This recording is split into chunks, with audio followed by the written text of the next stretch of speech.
Este é mais um Momento Insight com a consultora Isabel Faiud.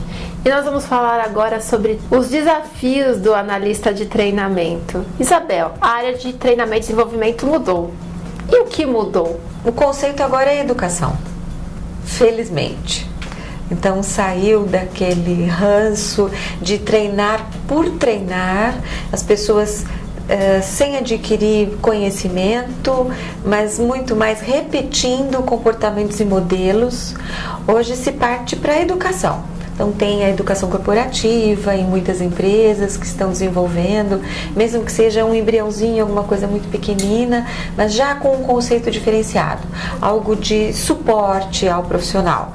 Não é mais colocá-lo numa sala de treinamento e ele vive um curso, mesmo que seja bastante comportamental, 8 horas e partiu dali já não tem mais nada para fazer. Não. Tem toda uma manutenção, acompanhamento, tem estudos, desenvolve-se muito mais o aspecto da andragogia, o uso da andragogia em treinamentos, em momentos de desenvolvimento. Essa é a nova cara, que já não é tão nova, do treinamento e desenvolvimento. Educação de pessoas. Então a gente está falando aí do profissional, né, do analista de treinamento se preparar tanto para as ações formais, né, de sala de aula, quanto para as ações informais. É isso que você está trabalhando? Sim. Nós temos muitos profissionais dessa área que são profissionais da logística, digamos assim.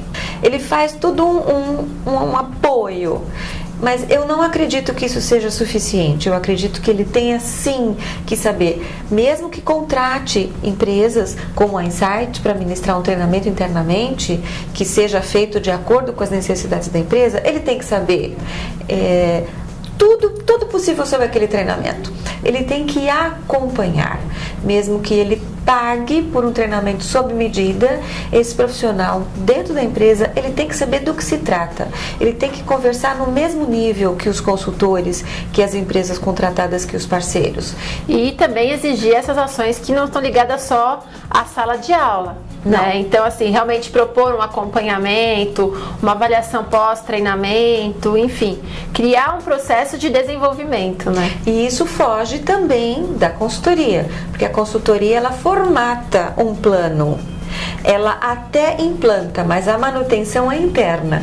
Então, esse profissional de treinamento e desenvolvimento, ele tem que fazer pares.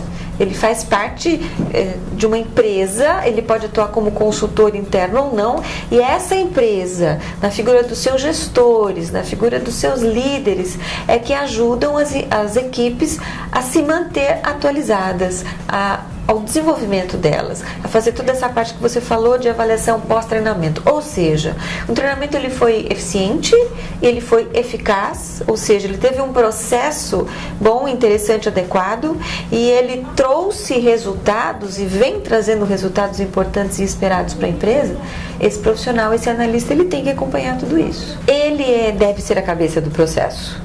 Ele deve se sentir dominando, ele deve dominar todo esse processo junto com a consultoria. A consultoria é um apoio. Você falou muito bem, ele não pode jogar para a consultoria, ele não pode terceirizar essa responsabilidade. É dele e é da empresa também. Assim como todo o acompanhamento dos líderes, dos gestores. Ele deve fazer esse acompanhamento, mesmo que seja um processo a 4 mãos. Empresa mais consultoria, mais parceiro. Não tem problema, não há problema. Mas a continuidade desse processo é feito pela empresa, dentro da empresa e com a colaboração e com o acompanhamento desse profissional de treinamento e desenvolvimento. Quantos novos desafios, né? Mais desafios. Mas que não deixam de ser muito gostosos, né? Pra gente que é da área de treinamento, né? É bárbaro. A gente tem que inovar cada dia mais. Então tá ótimo. Isabel, obrigada.